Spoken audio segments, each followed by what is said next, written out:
नमस्कार, आध्यात्मिक दर्पण में आप सभी का एक बार फिर स्वागत है। पेश है आज की खास खबरें।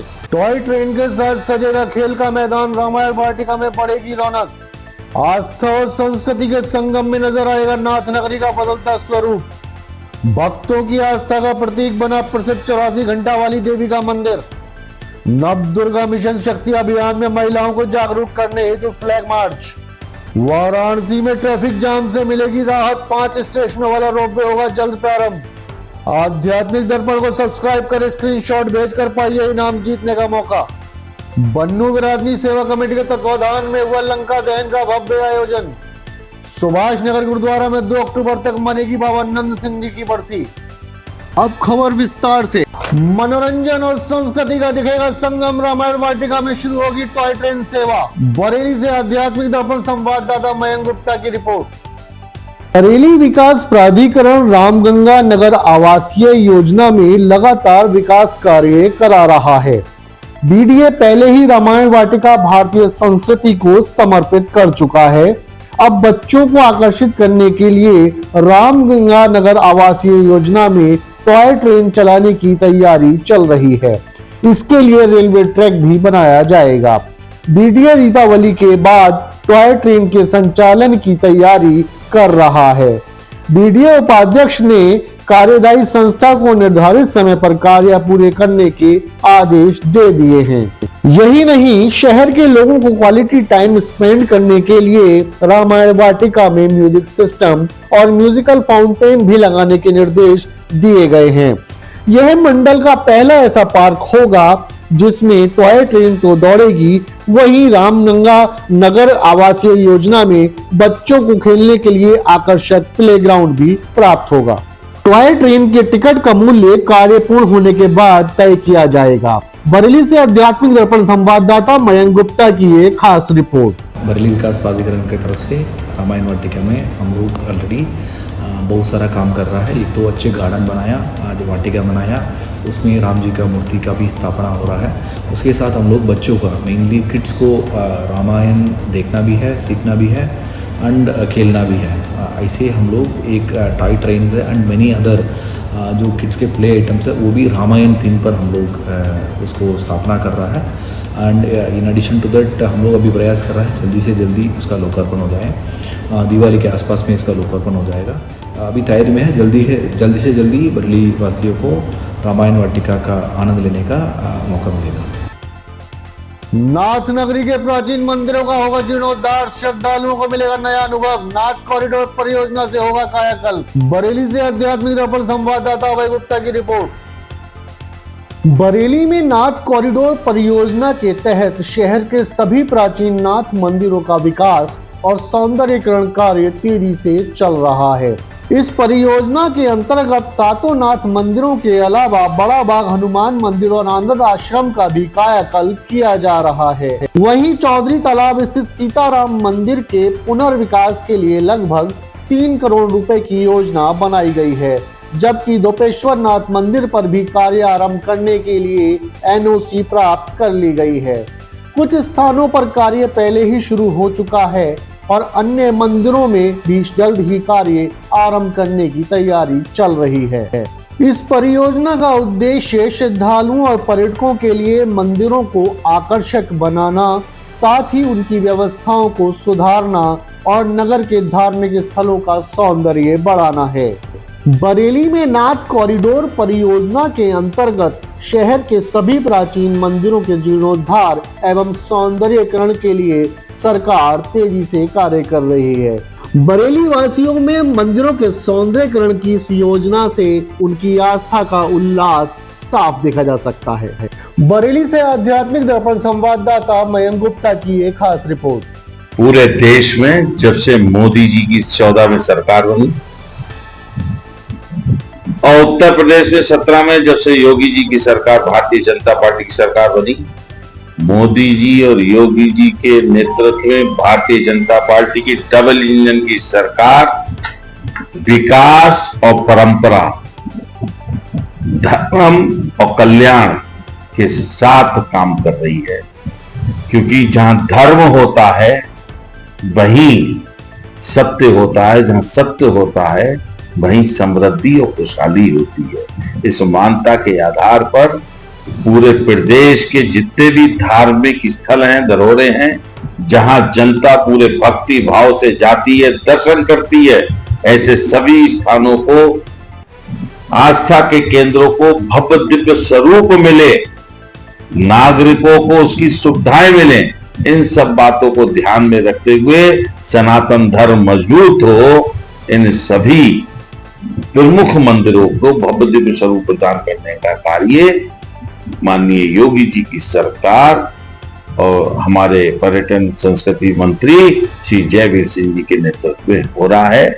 और आनंद आश्रम, धोपेश्वर नाथ कॉरिडोर, सातों नाथ मंदिरों में बरेली के जो प्रमुख मंदिर हैं, उन सब का भव्य दिव्य स्वरूप लोगों के सामने आ रहा है और नाथ कॉरिडोर के रूप में सभी प्रमुख मंदिरों को जोड़ने का काम हो रहा है। इससे यहाँ की जनता को बहुत लाभ मिलेगा और आने वाले समय में ये नाथ नगरी के रूप में, नाथ कॉरिडोर के रूप में पूरे देश में पहचान बनाएगा और एक पर्यटन नगरी के रूप में इसका विकास होगा।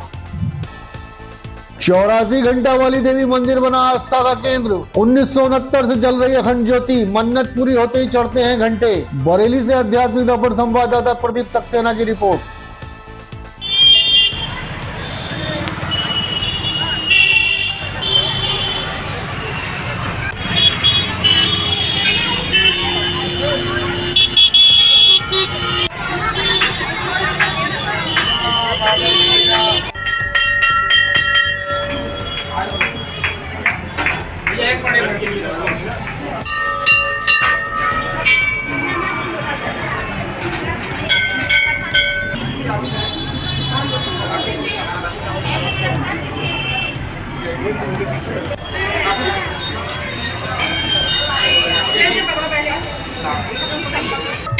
मेरी जो भी यहाँ पे मनोकामना होती है मेरी हमेशा पूर्ण होती है। मैं ये कहना चाहूंगी कि नवरात्रि का आज आखिरी दिन है और सभी पर माता रानी अपनी कृपा बनाए रखें और सभी लोग यहाँ पर आते हैं, माता रानी की कृपा से सभी का घर भर बना रहे और सबकी कृपा बनाए रखें। माता रानी के मंदिर की ये मान्यता है कि यहाँ जो भी मांगो पूरा होता है। बात ये है कि माता जी के व्रत रखे, 9 व्रत रखे, मन और शरीर बिल्कुल पवित्र हो जाता है और ये इस मंदिर से हमारी आस्था सालों से जुड़ी हुई है। मतलब जब से होश वाला है तब से इस मंदिर के दर्शन के लिए आए। जय माता जी। अरे मंदिर की बहुत मान्यता है, बहुत दूर दूर से लोग यहाँ दर्शन करने आते हैं, उनकी मनोकामनाएं पूरी होती हैं। और जैसा कि हम सब जानते हैं ये घंटों वाले मंदिर के नाम से प्रसिद्ध है। माता रानी का जो कहते हैं नवरात्रि जो शुरू हुए थे आज समाप्त हो गए और नवरात्रि अपनी 9 दिन के बजाय 10 दिन के थे और आज महाशिवरात्रि का कहते हैं का दिन है, जो कहते हैं वर देने वाली मैया। और आज माता रानी शाम को 6 बजे आरती के बाद विदा हो जाएंगे। अरे मंदिर की मान्यता ये है, जो भी माता रानी के मंदिर पे सच्चे मन से आता है उसकी मनोकामना पूरी होती है और मनोती की गांठ बांधने के बाद उसकी मन्नत पूरी होने के बाद झंडा माता रानी को भेंट करना होता है। बहुत दूर दूर के लोग वहाँ भक्त आते हैं, बहुत बहुत दूर के, उत्तराखंड के कहते हैं और प्रदेशों के भी बहुत आते हैं। माता रानी की जोत जल रही है 12 अक्टूबर 2007 से जल रही है और ये जोत जो है अखंड जोत है और जितने भी आसपास जितने भी जागरण होते हैं माता रानी की जोत इसी मंदिर से जाती है। पुलिस अधीक्षक एवं महिला पुलिस बल के नेतृत्व में महिलाओं को मिला सुरक्षा और सशक्तिकरण का संदेश। रामपुर से आध्यात्मिक दर्पण संवाददाता अवनीश शर्मा की रिपोर्ट। रामपुर में पुलिस लाइन सभागार में रामनवमी उत्सव और महिला मिशन शक्ति अभियान को लेकर उप निरीक्षकों की गोष्ठी आयोजित की गई। मंडल मुरादाबाद के अपर पुलिस महानिदेशक मुनिराज, पुलिस अधीक्षक विद्यासागर मिश्रा, अपर पुलिस अधीक्षक अनुराग सिंह और नगर सीओ सिटी सहित अन्य अधिकारी उपस्थित रहे। रामनवमी नवदुर्गा मिशन शक्ति अभियान के तहत शहर के बाजारों में महिलाओं को सिद्धिदात्री के रूप में जागरूक किया गया। नवरात्रि के दौरान प्रशासन और महिला पुलिस बल के नेतृत्व में पूरे शहर में फ्लैग मार्च का आयोजन किया गया। महिला पुलिस ने अपने कर्तव्य के अनुसार दुकानों और बाजारों में महिलाओं को जागरूक किया। इस पहल से शहर में महिलाओं के अधिकार, सुरक्षा और सशक्तिकरण को बढ़ावा मिला। रामपुर से आध्यात्मिक दर्पण संवाददाता अवनीश शर्मा की एक खास रिपोर्ट। रामपुर में मिशन शक्ति फेज 5 और मिशन शक्ति केंद्र का समीक्षा करने के लिए मैं आया था। जनपद का सभी थाना से मिशन शक्ति केंद्र प्रभारी सब लोग आए थे यहाँ पे, और एसपी रामपुर और मिशन शक्ति केंद्र का नोडल ऑफिसर SSP और सभी CO7 से मीटिंग। आज जो माननीय मुख्यमंत्री जी के आदेश के अनुसार जो मिशन शक्ति फेज 5 अभी चल रही है, उस पर जो पिछले 10 दिन से जो काम हुआ मिशन शक्ति फेज 5 में, उसका काम का कार्य प्रणाली का समीक्षा किया है। और इसका महिला यहाँ पे जनपद रामपुर का टीम ने बहुत अच्छा काम कर रहा है, जागरूकता कार्यक्रम बहुत अच्छी करेगी। और साथ साथ मिशन शक्ति केंद्र का जो प्रभारी लोग आया था, उनके सबका मैंने ब्रीफिंग किया है, उनका कार्य प्रणाली के बारे में, उनका क्या क्या करते हुए, उनका क्या क्या काम है, कैसे काम करना। जो मिशन शक्ति केंद्र है वो थाना पर रहेगी, हर थाना पर रहेगी। उनके मेन काम है जो थाना पर जो भी महिला आ रही है शिकायत लेके, उसका शुरुआत से आखिरी तक वो सभी का उनका सहयोग करना है, और खासतौर से FIR दर्ज करना है, मेडिकल कराना है, मुलजिम गिरफ्तारी कराना है, और साथ साथ उसका आर्थिक मदद मिलना हो और उनको सुरक्षा हो, और उसके चार्जशीट के बारे में एक चीज़ का फॉलोअप करना है, और वादी का सूचना देना है, और जो भी अपराधी उसका सख्ती से कार्रवाई करना है। उसका सबका ये मॉडल बन के काम करेगी जो मिशन शक्ति केंद्र प्रभारी। और ये उन लोगों ने ब्रीफ कराया, और इनका सबका मैंने काम का समीक्षा किया। उन्होंने बहुत दुरुस्त बहुत अच्छा काम कर रहे हैं लोग, और सभी लोगों ने बहुत काम अच्छा करेंगे। और आने वाला समय सभी अधिकारी जो मिशन शक्ति केंद्र का जो कार्य प्रणाली उसको और अच्छी सफल बनाने के लिए सभी लोग हम लगातार मॉनिटरिंग करते रहेंगे, लगातार मीटिंग करते रहेंगे। सर मिशन शक्ति केंद्र जो सर चल रहा है सर, इसमें जो सर साइबर क्राइम सर जो बनाए गए हैं, तो उसमें सर क्या महिलाओं से संबंधित की समस्याएं सुनी जाएंगी या अन्य समस्याएं भी सुनी जाएंगी? देखिए, मिशन शक्ति केंद्र का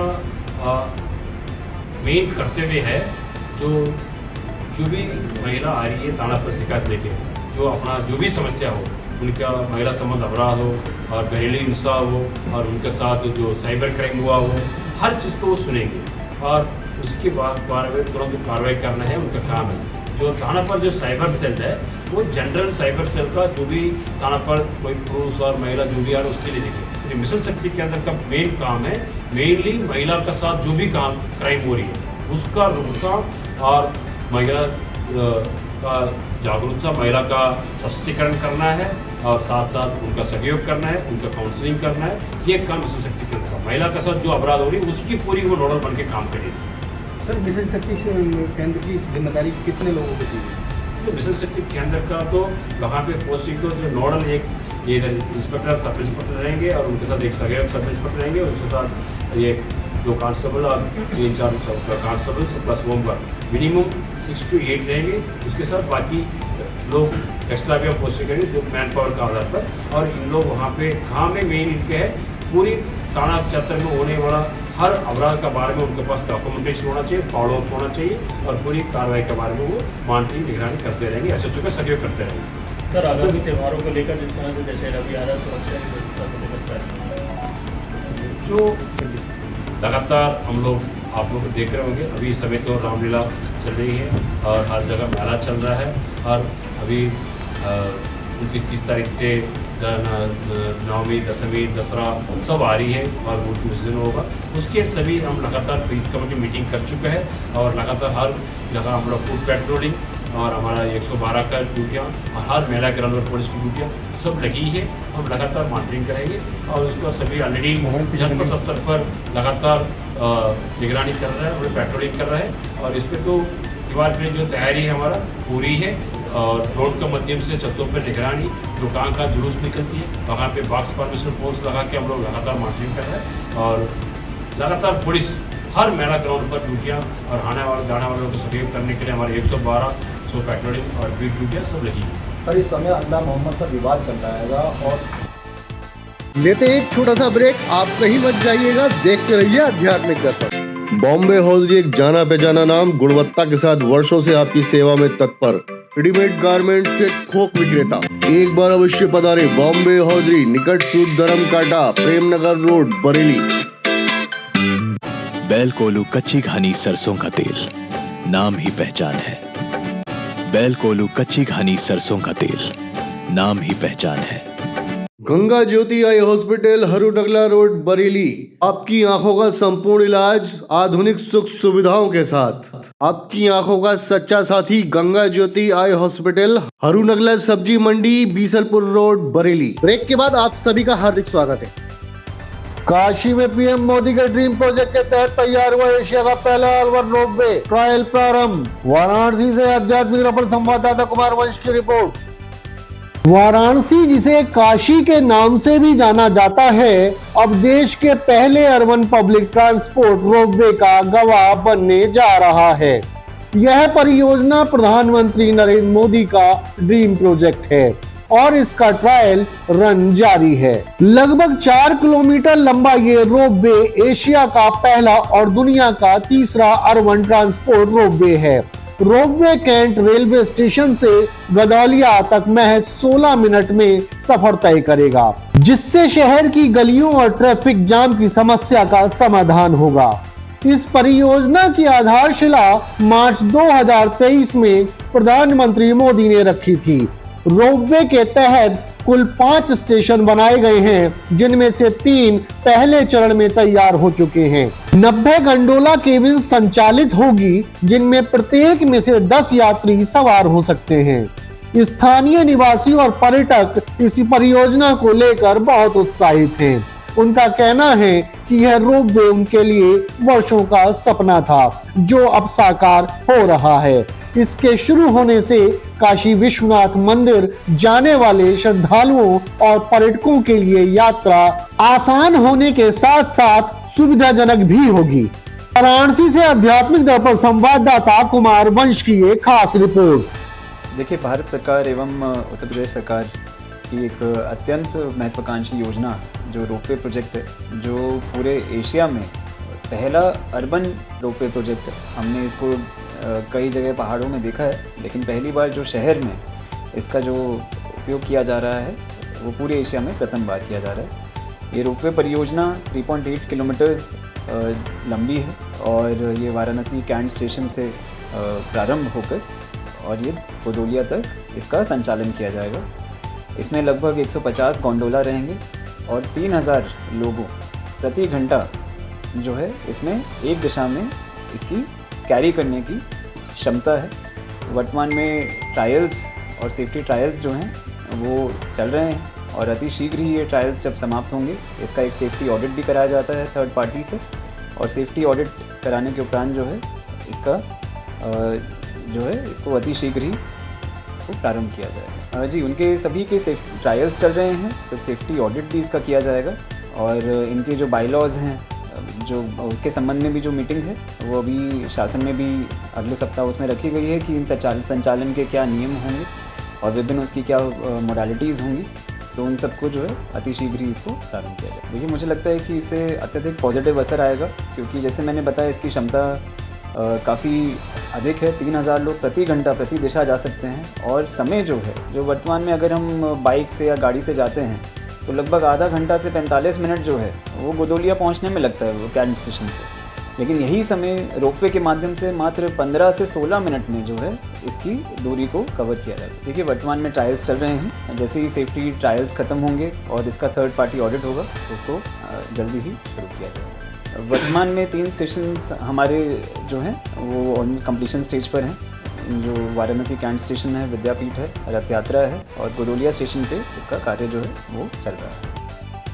आध्यात्मिक दर्पण लाया है दिवाली से पहले उपहार जीतने का शानदार मौका। सब्सक्राइब करें और पाएं इनाम। बरेली से आध्यात्मिक दर्पण संवाददाता मयंक गुप्ता की रिपोर्ट। नमस्कार दर्शकों, आप देख रहे हैं आध्यात्मिक दर्पण और आपके लिए हम लेकर के आए हैं इस दिवाली से पहले खुशियों की सौगात।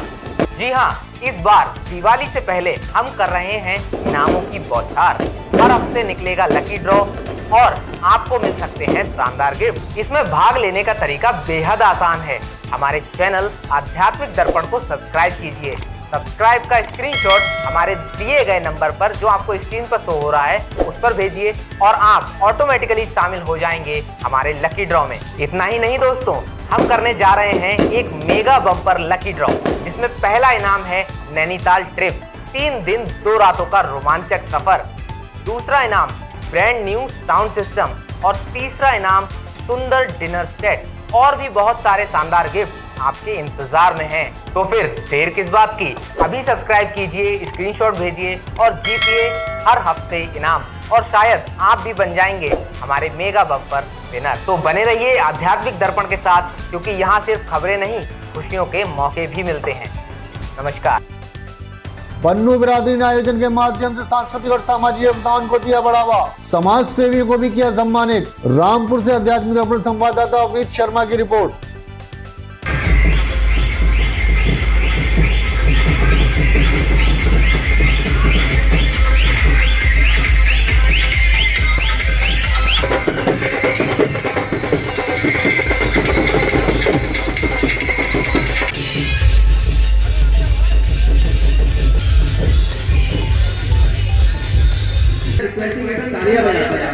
एक बार जोरदार ताली हमारे सभी का प्रणाम किया जाता है। 2-4 लोगों के द्वारा नहीं होता, सभी का स्वागत किया जाएगा।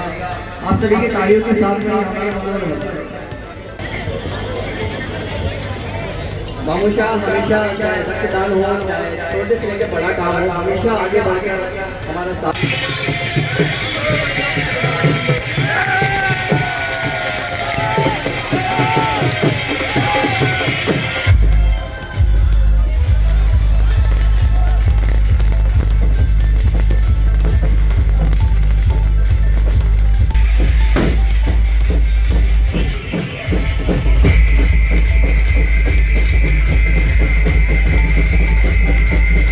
आज हम लोग 64वीं शोभा यात्रा के उपलक्ष्य में लंका दहन का कार्यक्रम कर रहे हैं और लोगों का स्वागत करते हैं और बड़ा उल्लास से मनाई जा रही है।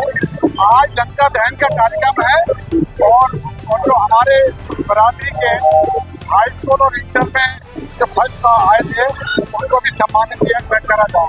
लंका दहन का कार्यक्रम बर्दाश्त होगा और भव्य झांकी का भी आयोजन किया जा रहा है और परसों 2 तारीख को विशाल शोभा यात्रा जो हम लोग पाकिस्तान से आए थे उसके बाद भव्य शोभा यात्रा मनाई जाएगी, धूमधाम से मनाई जाएगी। धन्यवाद आपको।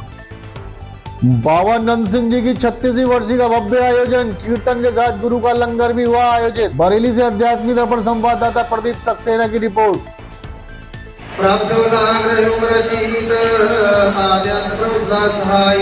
हमारा मीत रहा, हमारा मीत रहा, मानव लाग पे प्रसाद जप, आद सच जगाद सच है भी सच, नाम होती भी सच, औखी घड़ी न देखण दे अपना दुश्मनी हाथ दे, आद सच जगाद सच है भी सच, नाम होती भी सच, औखी घड़ी न देखण दे अपना दुश्मनी हाथ दे, अपने अपने करुणा का करुणा सहाई हमारा मीत रहा।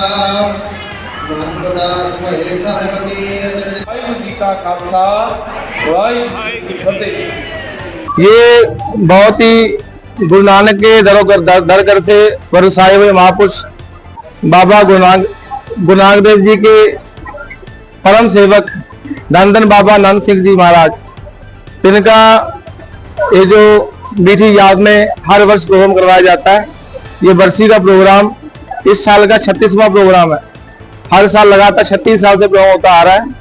ये हर हफ्ता एक हफ्ते का प्रोग्राम होता है, मतलब सितंबर के 26 सितंबर से लेकर 2 अक्टूबर तक हर साल फिक्स डेट है। इसमें नागसर से पार्टी सिंह आते हैं, ग्रंथी साहबान आते हैं, वो संपट पाठ रखते हैं, कीर्तन करते हैं और देश विदेश से संगतें आके जुड़ती हैं। और अलग जो पंथ प्रसिद्ध जथे हैं, कथावाचक हैं, महापुरुष हैं, वो भी आके हाजिरी पर सम्मिलित करते हैं। ये प्रोग्राम बहुत ही हमारे इस बरेली की मंडल का भव्य प्रोग्राम होता है और आसपास के लोग इस प्रोग्राम को आने का बहुत चाहत रखते हैं। ये 2 अक्टूबर को प्रोग्राम समाप्त होगा। 2 अक्टूबर दिन में एक बहुत ही भव्य लंगर होगा, गुरु का लंगर, और हर रोज रात को प्रोग्राम के ऊपर लंगर चलता है। सुबह नाश्ते पानी का इंतजाम है और मेन बात ये गुरबाणी को सुनना, गुरबाणी को विचारना, ये हमारी सिख धर्म की फिलॉसफी है। जुड़े रहें आध्यात्मिक दर्पण के साथ, सब्सक्राइब करें एवं बेल आइकन दबाएं। आध्यात्मिक, धार्मिक, सामाजिक, सांस्कृतिक एवं राजनीतिक खबरों का सर्वोत्तम मंच इस आध्यात्मिक बुलेटिन के प्रायोजक थे राष्ट्रीय ग्रुप ऑफ इंस्टीट्यूशन, उज्जवल भविष्य की गारंटी, ग्लोबल हॉस्पिटल, बेहतर स्वास्थ्य की नई पहचान, गंगा ज्योति आई हॉस्पिटल, आपकी आंखों का सच्चा साथी, बॉम्बे हॉजरी, गुणवत्ता और विश्वास का प्रतीक।